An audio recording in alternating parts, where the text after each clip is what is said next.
Bienvenue. Merci. Amine, toi, tu fais quoi? Alors moi, je suis président de l'association Conscience et Conscience, c'est une association qu'on a créée en 2020 à Marseille, dans le sud de la France. Et l'objectif de l'association, c'était un peu d'expliquer aux jeunes des quartiers populaires, surtout aux jeunes qui sont soit déscolarisés ou soit en situation de grande précarité, de leur expliquer que rien n'était une fatalité, qu'au contraire, si la jeunesse, si les jeunes décidaient de s'engager et de se mobiliser, qu'on pouvait tous ensemble réussir à faire changer les choses. Alors Euh, attends, je vais te couper parce que précarité, je suis pas sûre que tout le monde sache ce que c'est. Tu veux peut-être préciser ce que c'est précarité? Totalement. Je vais expliquer ce que c'est. Et en fait, je vais juste vous dire que au début, à l'association, ce qu'on faisait, c'est qu'on participait à toutes les opérations de Nettoyons la nature, donc comme vous.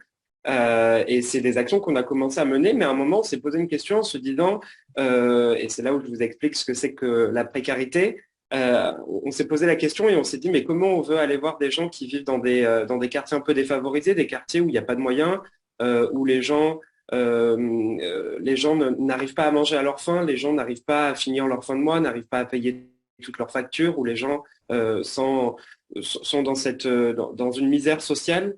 C'est ça la précarité. Et donc on s'est dit qu'on ne pouvait pas se permettre de dire à des gens d'être écolos, de ne pas salir leur environnement, de ne pas de respecter leur environnement et en tout cas d'être dans ces situations un peu compliquées. Et du coup, on s'est dit, on va les aider d'abord à combattre leur précarité. Donc, en leur donnant des colis alimentaires, par exemple. Dans les colis, on met tous les produits dont on a besoin, des pâtes, du riz, du lait, de la farine, de l'huile, ce genre de choses. Et on distribue ça à des familles.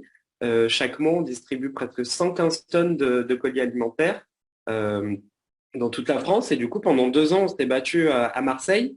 Et à un moment, il y a plein de jeunes de toute la France qui ont commencé à nous contacter, à nous rencontrer et qui ont décidé de créer des associations similaires à la nôtre, des associations conscience dans leur ville. Et aujourd'hui, on est présent dans au total 22 villes en France. Amine Omblin, on va commencer par Amine. Qu'est-ce qui vous a, comment vous avez décidé de vous lancer en fait? Euh, le constat que nous, on a fait, c'est que des associations dans les quartiers nord de Marseille, il en existe des centaines. Des associations qui aident des jeunes, il en existe aussi des centaines. Des associations qui essayent justement de mobiliser les jeunes et de dire que rien ne nous est impossible, il en existe aussi des centaines. Mais ce qu'on voulait faire, c'est quelque chose de nouveau et c'est montrer que cette fois-ci, c'est nous, les jeunes, qui allons créer cette association. C'est nous, les jeunes, qui allons être à la tête de cette association. C'est nous, les jeunes, qui allons décider des actions, décider de comment va fonctionner cette association, du nom, enfin de décider de toute la gestion de l'association. Et c'était sur cette idée de nouveauté qu'on s'est lancé.